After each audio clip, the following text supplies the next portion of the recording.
The following is a Bergen-Fischer media production.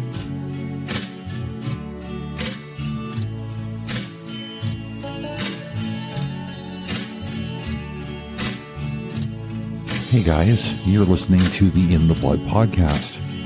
I am your host, AC Bergen-Fischer. Thank you so much for taking the time to listen, whether you are new or returning listener. I'd like to invite you to consider what is being shared with an open mind and a receptive heart. Before we begin, though, the following disclaimer. I am a coach, not a therapist. Everything I share is opinion-based and from personal experience. If you require therapy, I'd be happy to help you explore your options. For those who would prefer coaching with me, that could be arranged via email at inthebloodpod@gmail.com. Finally, if you'd like to support this project for as little as $5, you can do so by visiting buymeacoffee.com/inthebloodpod. So for this week, I had all sorts of things planned out and at least roughed out in my head. I had a really clear idea of where I wanted to go.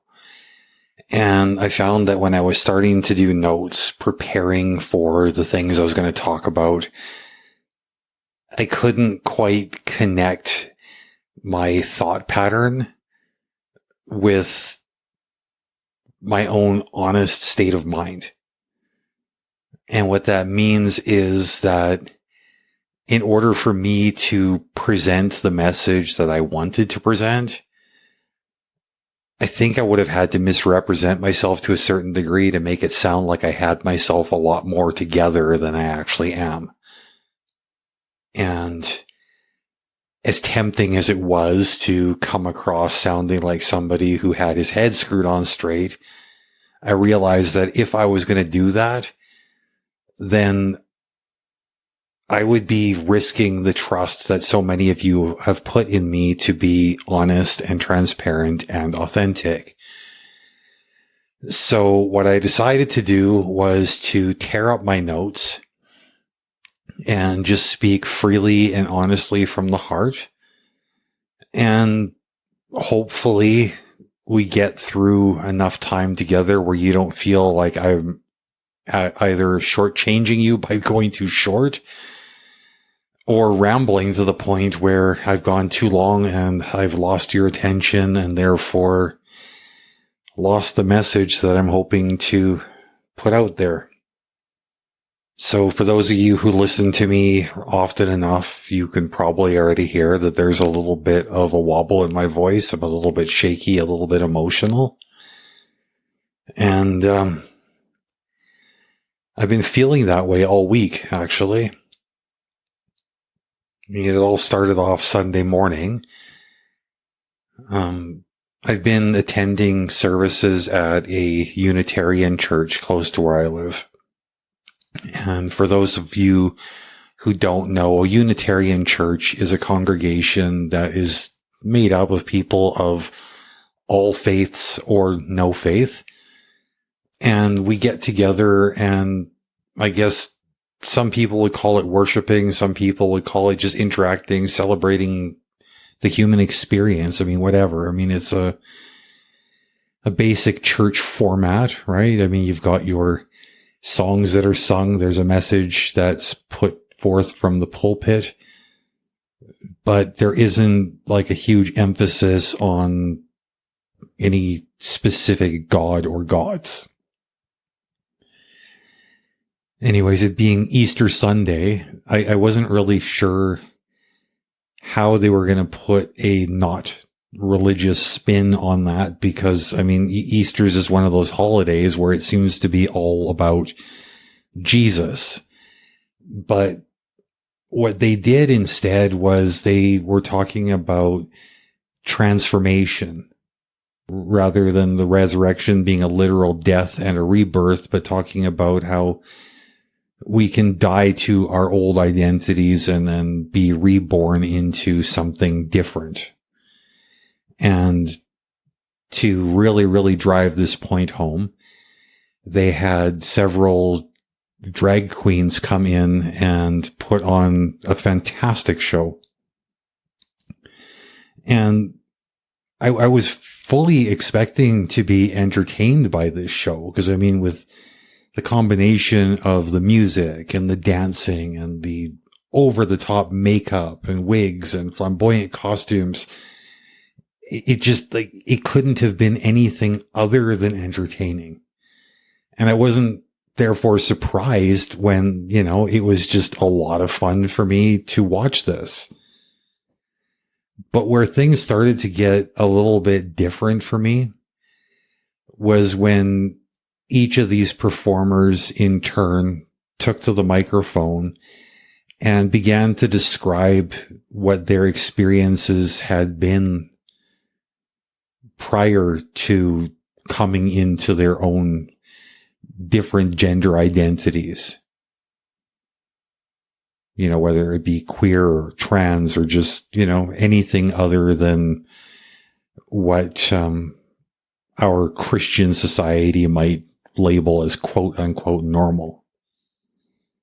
And I began to tear up when the first woman was talking, and she was explaining how she had grown up in the church and how faith had been weaponized against her, where she had been taught that there was something broken or flawed or sinful about her, how the community that she grew up in and that she loved and respected had none of that love and respect to return to her.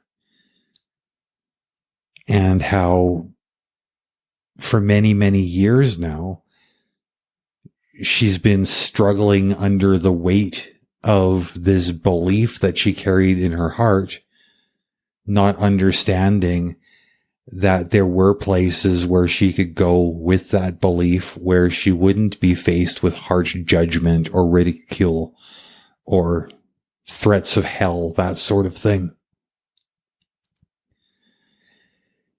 And the reason I was so emotional is twofold. I mean, one was that I know all too well what it's like to grow up in a church environment where I didn't quite fit in, where there were things about me that maybe the other people who shared my faith didn't care for so much.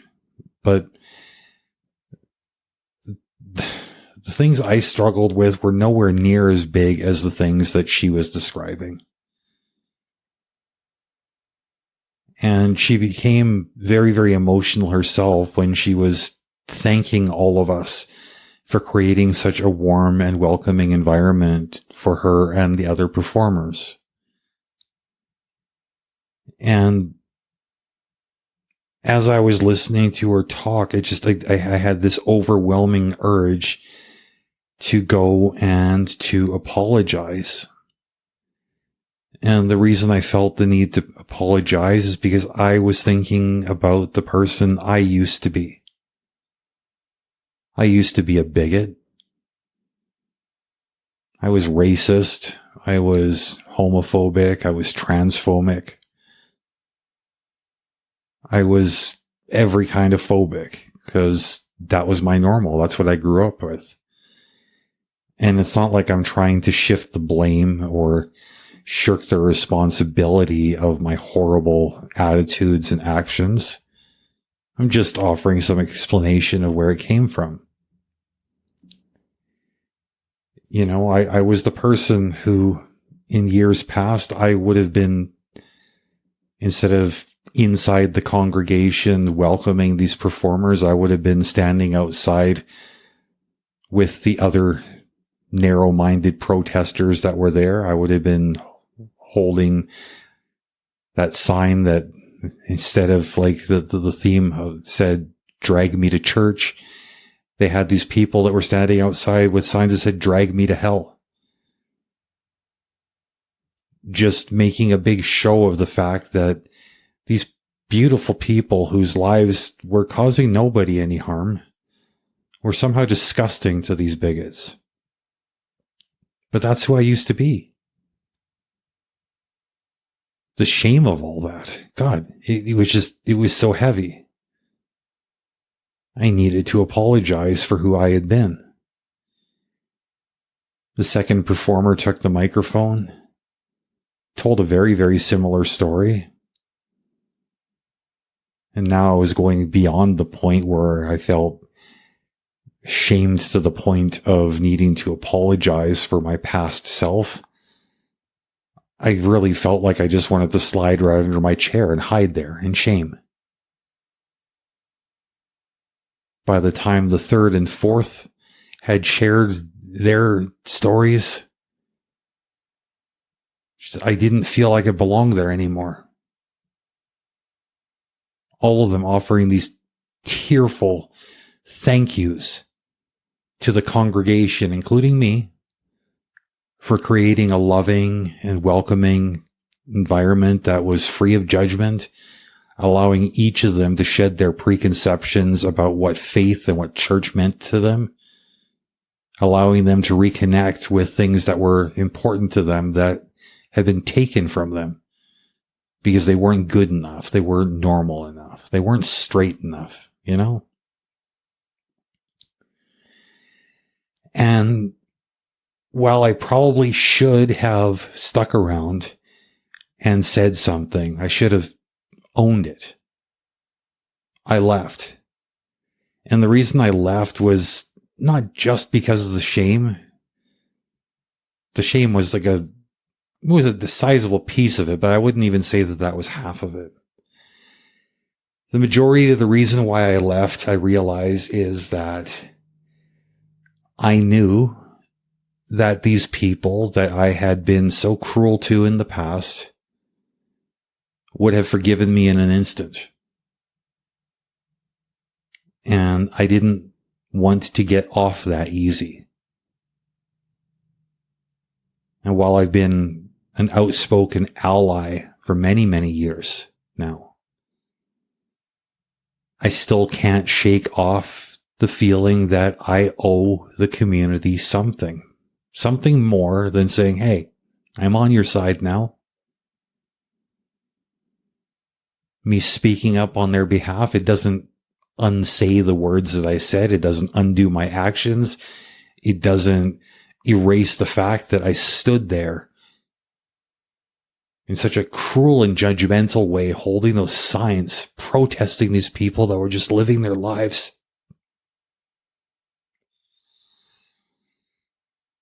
I'm not that person. I don't want to be that person. But at the same time, I find myself not being able to forget that person either. And you know, I talked to so many wonderful people over this past week, and they kept on telling me, look, this past experience of yours, this is what drives you to become such a powerful ally. This is what validates your voice. You need to learn how to let go. Stop letting the past hinder your present and your future. Learn to forgive yourself. Release the negative emotions. You've learned from your mistakes, so don't let them control your life. All great stuff. But even if it was within reach, I don't want it. All of these beautiful people that represent the colors of the rainbow, the letters of the community. I owe all of you just the most deep apology, which is nowhere near enough. And I'm not looking for your sympathy. I'm not looking for your forgiveness. I'm not even looking for your understanding. I just want you to know that I recognize what I have done. And these are things I will never do again. And these are things that if they are being done to you, I will stand with you. I will stand between you and anybody who means to cause you harm. You are beautiful. There's nothing wrong with you. You're exactly the way you're supposed to be. And I love you for it. If you've got thoughts on this or anything else I've shared, send me an email. I'd love to hear from you. Until next time, my friends, especially those of you in the community, you know who I'm talking about. Much love.